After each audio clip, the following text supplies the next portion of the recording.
वार्ता का आयोजन है कि जो लोकल स्थानीय मुद्दा है उसको रखा जाए ताकि जनता को विश्वास हो कि हमारी बातों को जनसुराज है सो प्रखर होकर के बुलंद होकर के हमारी बातों को रखा जा रहा है, हमारी बातों को उठाया जा रहा है, हमारी वेदना को समझा जा रहा है। नीतीश जी तो विकास किए हैं, आप लोग कहते हैं विकास नहीं है, ये क्या एक्चुअली है कि नीतीश जी विकास जो किए वो बहुत पहले किए और उसमें उनको विकास पुरुष का सचमुच एक तगमा मिला था, लेकिन यह 10 वर्ष पहले की बात है। 10 वर्षों से सिर्फ नीपापोती हो रही है।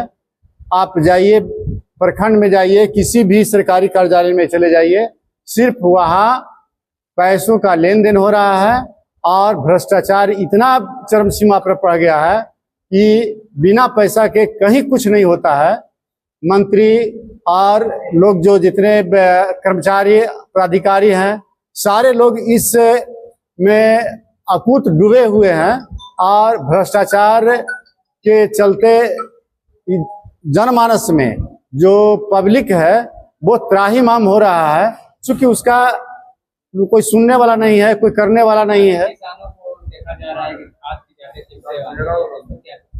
देखिए, जब जब किसान की जरूरत होती है जिसी को, उसका अभाव हो जाता है। अभी किसान को खेत में देने के लिए यूरिया की जरूरत है। आप मार्केट में खोजिएगा, यूरिया आपको सहज नहीं मिल पाएगा। दूसरी तरफ आप चले जाइए, काफी आज के दिन में बाढ़ से और एक तरफ सुखाड़ से, दोनों तरफ से ग्रसित है और दोनों का यह सामना कर रहा है, जूझ रहा है किसान। बहुत सारे किसान आप चल जाइए हिलसा के तरफ, आप जो आपके नदी के साइड में, तो जहाँ बराज भी बना हुआ है वो भी नहीं अभी तक पूरा हुआ है और उसमें खास करके लूटने का उसमें भी काम चल रहा है। जो उसका ठेकेदार है वो करोड़ों करोड़ों रुपया है सो लूट लिया और बंधुगंज जो बराज है वो अभी तक के अधूरा का अधूरा पड़ा हुआ। कुछ नदियां का मुंह बंद है, पानी नहीं आ पा रहा है।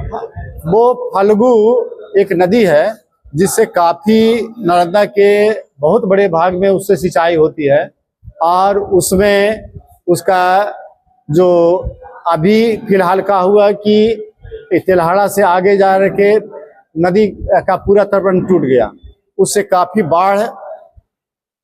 बाढ़ का पानी उसमें फैल गया और पानी इतना उससे नुकसान हुआ है कि किसान का पूरा लगा हुआ फसल, पूरा की उसकी पूंजी जो है वो समाप्त हो गया, पूरा धान उसका है सो गल गया है। आप जनसुराज पार्टी के जिला अध्यक्ष हैं, सातों विधानसभा में आपके प्रत्याशी लोग प्रचार प्रसार में लगे हुए हैं, किस मुद्दों पे समस्या लेके आपके पास आ रहे हैं?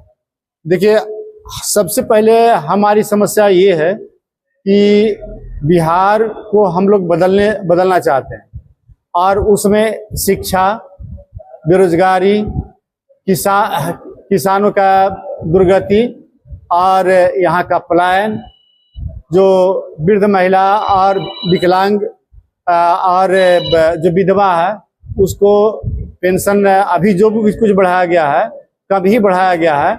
हम लोग चाहते हैं कि उसमें 2000 कम से कम हो। नीतीश जी तो पिटारा खोल दिए हैं, 10 हर एक अकाउंट में खाता पे पैसा भेज रहे हैं, 2 लाख रुपया बेरोजगारी दूर करने के लिए। आप लोग विपक्ष कहते हैं कि विकास नहीं हुआ, क्या ये पहले से क्यों नहीं हुआ था? आज चुनाव के वक्त में यह लॉलीपॉप दिखा करके जनता को भ्रमित करना सरकार करना चाह रही है और जनता को चाह रही है कि इस तरह से करके हम अपने वोट को अपने तरफ आकर्षित करें।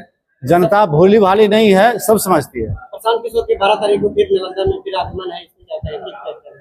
हमारे सूत्रधार आदरणीय प्रशांत जी का आगमन राजगीर में 12 तारीख को, इसी 12 तारीख को होने जा रहा है और उसमें काफी तैयारी चल रही है।